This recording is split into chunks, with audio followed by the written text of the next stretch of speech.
Hello viewers, আজকে আমি UGC net paper 1 logical reasoning এর সবচেয়ে গুরুত্বপূর্ণ বিষয় যেটা স্কোয়ার অফ অপোজিশন বা অপোজিশন অফ প্রপোজিশন, এই গুরুত্বপূর্ণ টপিকটা নিয়ে আলোচনা করব, যেটা থেকে প্রতিবারে প্রায় 1 থেকে 2টি কোশ্চেন আসে।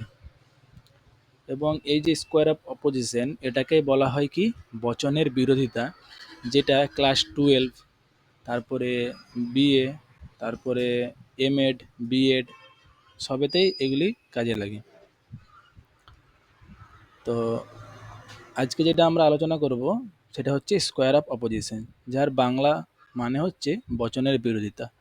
তো বচনের বিরোধিতার ক্ষেত্রে একটি শর্ত থাকে যে no change of subject and predicate. এক্ষেত্রে সাবজেক্ট এবং প্রেডিকেটের কোনো চেঞ্জ হয় না, অনলি চেঞ্জ হবে কিসের, কোয়ালিটি, কোয়ান্টিটি এবং হচ্ছে বোথ। মানে কি, মানে হচ্ছে গুণ, পরিমাণ বা দুটোই চেঞ্জ হবে।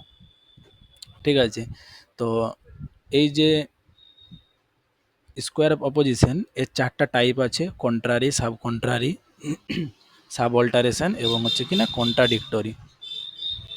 এই যে একটা ছক, এই ছকটার মধ্যে পুরো জিনিসটাকে আমরা বুঝে নেব। এই যে ছকটার মধ্যে পুরো জিনিসটাই অ্যাকচুয়ালি এইটাই বোঝার বিষয়। এই যে এ থেকে ই বচন, এই এ থেকে ই বচনের মধ্যে যে সম্পর্ক তাকে বলা হয় কন্ট্রারি। ঠিক আছে, বা এরকমটাও হতে পারে এ থেকে ই বচন বা ই থেকে এ বচন, এদের মধ্যে সম্পর্ককে বলা হয় কন্ট্রারি।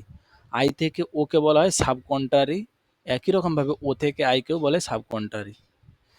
এ থেকে আইকে বলা হয় সাব অল্টারেশন, এ থেকে আই এর যে সম্পর্ক বলা হয় সাব অল্টারেশন, এবং কি ই থেকে ও এর মধ্যে কি সম্পর্ককে বলা হয় সাব অল্টারেশন। এ থেকে ও এর সম্পর্কে বলা হয় কন্ট্রাডিক্টরি, এবং আই থেকে ই এর বা ই থেকে আই এর বলা হয় কি কন্ট্রাডিক্টরি। এই ছকটাকে আমাদের মাথায় মধ্যে রাখতে হবে যে কাদের মধ্যে কি সম্পর্ক রয়েছে। ঠিক আছে, এবারে কোশ্চেন কেমন আসে, যে বলে দিল যে এ বচন সত্য হলে ই বচন কি হবে। ঠিক আছে, বা এরকম এ বচন ডিরেক্টভাবে না বলে হয়তো এ বচনকে বচনে রূপান্তর করে হয়তো এরকম বলল যে সকল মানুষ হয় মরণশীল জীব, এটা সত্য হলে। সকল মানুষ হয় মরণশীল জীব, এটা কি বচন, এ বচন। তো এ বচনকে এ ডাইরেক্ট না লিখে এরকমভাবে লিখলো যে সকল মানুষ হয় মরণশীল জীব। ঠিক আছে, এটা এরকমভাবে লিখে এখানে বলল যে কোনো মানুষ নয় মরণশীল জীব, এটা ই বচন। তো সকল মানুষ হয় মরণশীল জীব এ বচন, এটা সত্য হলে কোনো মানুষ নয় মরণশীল জীব, এটা কি হবে। তার মানে এটাই বলতে চাইছে যে এ বচন সত্য হলে ই বচন কি হবে। ঠিক আছে, তো একই রকমভাবে এটাও বলতে পারে যে কোনো কোনো মানুষ হয় মরণশীল জীব, এটা আই বচন। ঠিক আছে, কোনো কোনো মানুষ হয় মরণশীল জীব, এটা যদি সত্য হয় তাহলে কোনো মানুষ নয় মরণশীল জীব ই বচন, এটা কি হবে। তখন আমাদেরকে কি দেখতে হবে, আই বচন আর ই বচনের মধ্যে পড়ছে কন্ট্রাডিক্টরি, এদের সম্পর্কে এদের যে সূত্র আছে সেই সূত্র ধরে আমাদেরকে বলতে হবে যে এটা কি হবে। তো আমি এদের একটা খুব সহজ নিয়ম আছে, যেটা আমি তোমাদেরকে বলে দিচ্ছি, যে পরীক্ষার ক্ষেত্রে তোমরা চাইলে নিয়মগুলি পড়তে পারো, খুব সহজ ইজি নিয়ম। ঠিক আছে, তবুও একটা ছকের সাহায্যে দেখিয়ে দিচ্ছি যে এ আমরা প্রথমে একটা ছক এঁকে নেবো, এ ই আই ও, এই 4টি আমরা ছক এঁকে নেবো। ঠিক আছে, এই যে কোনাকুনি, এই যে কোনাকুনি, এই কোনাকুনি আমরা কি করব না বড় হাতের টি লিখব। ঠিক আছে, বড় হাতের টি, এই কোনাকুনি। ঠিক আছে, 4টা ছক টেনে নেব, এবং এই যে এই কোনাকুনি আমরা এফ লিখব, বড় হাতের এফ। ঠিক আছে, কি করব না বড় হাতের আমরা এফ করলাম। তারপরে কি এই যে দুটা, এই ঘরটা এখানে করব আমরা ছোট হাতের এফ, এইখানে করব আমরা ছোট হাতের টি, এইখানে করব ছোট হাতের এফ, এবং এইখানে করব ছোট হাতের টি, এবং এই ঘরটাতে ইউ, এই ঘরটাতে ইউ, এই ঘরটাতে ইউ, এই ঘরটাতে ইউ। এই ইউ মানে হচ্ছে অনিশ্চিত। ঠিক আছে, এবার এখানে একটা মজাদার বিষয় হচ্ছে, যদি আমাকে বলে যে এ বচন সত্য হলে ও বচন কি হবে, তাহলে আমরা সর্বপ্রথম এটাই নিয়ম যে যখনই আমাদেরকে কোনো বলবে যে কোনো বচন সত্য বা মিথ্যা, আমরা এই ছকের মধ্যে সর্বপ্রথম আমরা দেখব যে বড় হাতের কোনটা আছে। এই যে ইউ, ইউ এর ক্ষেত্রে আমাদের বড় হাতের ছোট হাতের খোঁজার কোনো দরকার নেই, কিন্তু আমাদের এই টি আর এফ এর মধ্যে বড় হাতের ছোট হাতের অবশ্যই দেখতে হবে।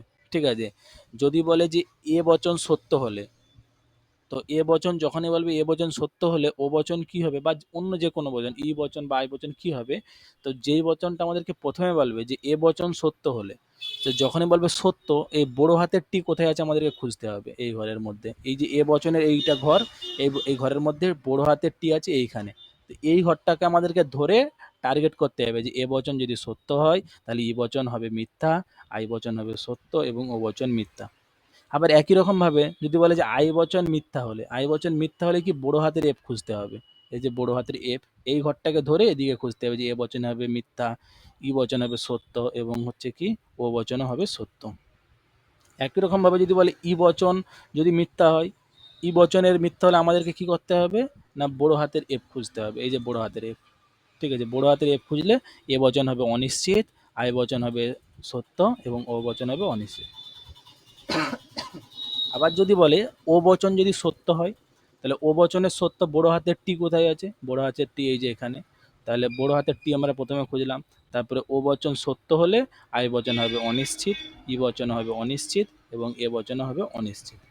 যদি বলে যে এ বচন যদি অনিশ্চিত হয় তাহলে কি হবে, এ বচন অনিশ্চিতের কোথায়, এই যে ইউ।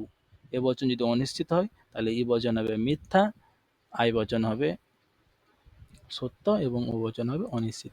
মোদ্দা কথা হচ্ছে আমাদেরকে যে বচনটাকে ধরে খুঁজতে হবে সেই বচনটা প্রথমে দেখতে হবে সত্য মিথ্যার ক্ষেত্রে বড় হাতের টি এবং বড় হাতের এফ।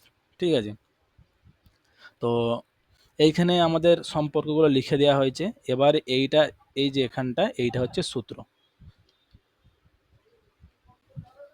কন্ট্রারির ক্ষেত্রে, কন্ট্রারির ক্ষেত্রে সূত্রটা হচ্ছে সত্য হলেই মিথ্যা হবে, মিথ্যা হলে অনিশ্চিত। এটা হচ্ছে সূত্র। সত্য হলেই মিথ্যা হবে, মিথ্যা হলেই অনিশ্চিত। দুটি বচন একসঙ্গে মিথ্যা হতে পারে কিন্তু সত্য হতে পারে না। কেন, আমি এটাই এক্সপ্লেন করছি যে সত্য হলে মিথ্যা হবে, মিথ্যা হলেই অনিশ্চিত। এই যে এ বচন আর ই বচন, এদের মধ্যে যে সম্পর্ক, এখানে যদি কোনো একটা বচন, সাপোজ ধরলাম এ বচন, এ বচন যদি সত্য হয়, সত্য হলেই ই বচন মিথ্যা হবে। ওই জন্য বলেছে না যে সত্য হলেই মিথ্যা হবে। তার মানে কি এ বচন সত্য হলেই এ বচন মিথ্যা হবে, বা ই বচন সত্য হলেই এ বচন মিথ্যা হবে। সত্য হলেই মিথ্যা হবে, একটি সত্য হলে অপরটা মিথ্যা হবে। এ বচন সত্য হলে ই বচন মিথ্যা, বা ই বচন সত্য হলে এ বচন মিথ্যা। এবং পরেরটাই কি বলেছে যে সত্য হলেই মিথ্যা হবে কিন্তু মিথ্যা হলে অনিশ্চিত। তার মানে কি যে এ বচন যদি মিথ্যা হয় ই বচন অনিশ্চিত। অনিশ্চিত মানে কি, অনিশ্চিত মানে মানে সেটা কি, সত্য হতে পারে বা মিথ্যাও হতে পারে। অনিশ্চিত মানে এটা, মিথ্যা হলে অনিশ্চিত, মিথ্যা হলে অনিশ্চিত মানে সত্য হতে পারে বা মিথ্যা হতে পারে। তার মানে সূত্রটা কি, এ বচন আর ই বচনের মধ্যে যে সম্পর্ক তাকে বলা হয় কন্ট্রারি। কন্ট্রারির সূত্র হচ্ছে সত্য হলেই মিথ্যা হবে, মিথ্যা হলে অনিশ্চিত। এ বচন যদি সত্য হয় ই বচন মিথ্যা হবে, বা ই বচন যদি সত্য হয় এ বচন মিথ্যা হবে। সত্য হলেই মিথ্যা হবে আর মিথ্যা হলেই অনিশ্চিত। এবং এটাকেই ভেঙে এখানে লেখা হয়েছে যে দুটি বচন একসঙ্গে মিথ্যা হতে পারে। কেন লিখেছি, কারণ আমরা একটু আগেই বললাম যে মিথ্যা হলে অনিশ্চিত, একটা বচন মিথ্যা হলে অপরটা হবে অনিশ্চিত। অনিশ্চিত মানে কি, সেটা মিথ্যা হওয়ার যেরকম 50% চান্স আছে, আবার সত্য হওয়ারও 50% চান্স আছে, মানে চান্স তো আছে। ওই জন্য লিখেছি যে হতে পারে, দুটি বচন একসঙ্গে মিথ্যা হতে পারে, কিন্তু কি সত্য কেন হতে পারে না, সত্য হলেই মিথ্যা হবে, ওই জন্য আমরা লিখেছি যে সত্য হতে পারে না। আবার সাবকন্ট্রারির সূত্র আর উল্টোটা, মিথ্যা হলেই সত্য হবে, সত্য হলে অনিশ্চিত। তার যেরকম আমরা বলেছিলাম যে সত্য হলেই মিথ্যা হবে, মিথ্যা হলে অনিশ্চিত, এর ক্ষেত্রে হবে কি মিথ্যা হলেই সত্য হবে, সত্য হলে অনিশ্চিত। মানে কি, এই যে আই থেকে ও বচন, আই বচন যদি মিথ্যা হলে ও বচন সত্য হবে, ঠিক আছে, বা ও বচন মিথ্যা হলেই আই বচন সত্য হবে। আর কি সত্য হলে অনিশ্চিত মানে আই বচন যদি সত্য হয় ও বচন হবে অনিশ্চিত, বা ও বচন যদি সত্য হয় এটা হবে অনিশ্চিত। সত্য হলেই অনিশ্চিত, মিথ্যা হলেই সত্য হবে। ওই জন্য এখানে বলা হয়েছে যে দুটি বচন একই সঙ্গে সত্য হতে পারে। কেন বললাম, কারণ এখানে লেখা আছে যে সত্য হলে অনিশ্চিত। অনিশ্চিত মানে কি, অনিশ্চিত মানে সত্যও হতে পারে আবার মিথ্যাও হতে পারে। হতে তো পারে, ওই জন্য লিখেছি যে দুটা বচন একই সঙ্গে সত্য হতে পারে, কিন্তু কি মিথ্যা হতে পারে না। কেন পারে না, কারণ মিথ্যা হলেই যেখানে সত্য হবে বলা আছে। ঠিক আছে, তারপরে কি সাব অল্টারেশন। ইউনিভার্সাল সত্য হলে পার্টিকুলারও সত্য হবে, এবং পার্টিকুলার মিথ্যা হলে ইউনিভার্সাল অনিশ্চিত না, অনিশ্চিত না, এটা হবে কি মিথ্যা,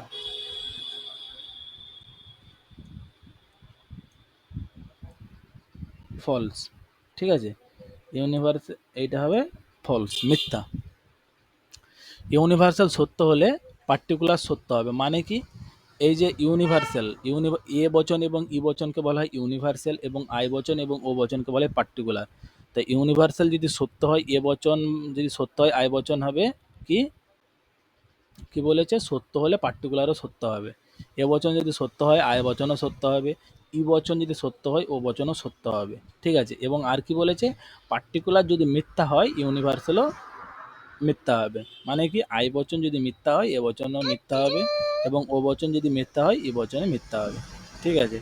আরেকটা কি বলেছে? যে কন্ট্রাডিক্টরি। কন্ট্রাডিক্টরির মানে কি? একটি সত্য হলে অপরটি মিথ্যা হবে, আবার একটি মিথ্যা হলে অপরটি সত্য হবে। মানে কি?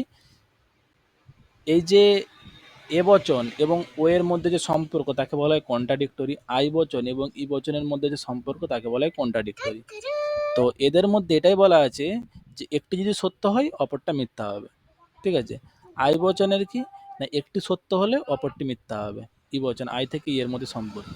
ঠিক আছে? কন্ট্রাডিক্টরি যেহেতু আমাদেরকে বলেছে, একটি সত্য হলে অপরটা মিথ্যা হবে। আবার অপরটা যদি মিথ্যা হয়, ও বচন যদি মিথ্যা হয়, এ বচন সত্য হবে। মানে উল্টোটা, সত্য হলে মিথ্যা হবে, মিথ্যা হলে সত্য হবে।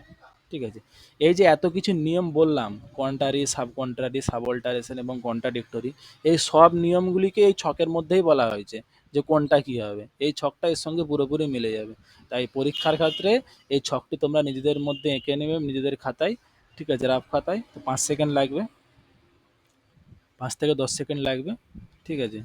তো আজকের মতো এতটুকুই। আমার ভিডিওটি ভালো লাগলে অবশ্যই সাবস্ক্রাইব করে নেবেন, লাইক করে দেবেন এবং শেয়ার করে দেবেন। Thank you.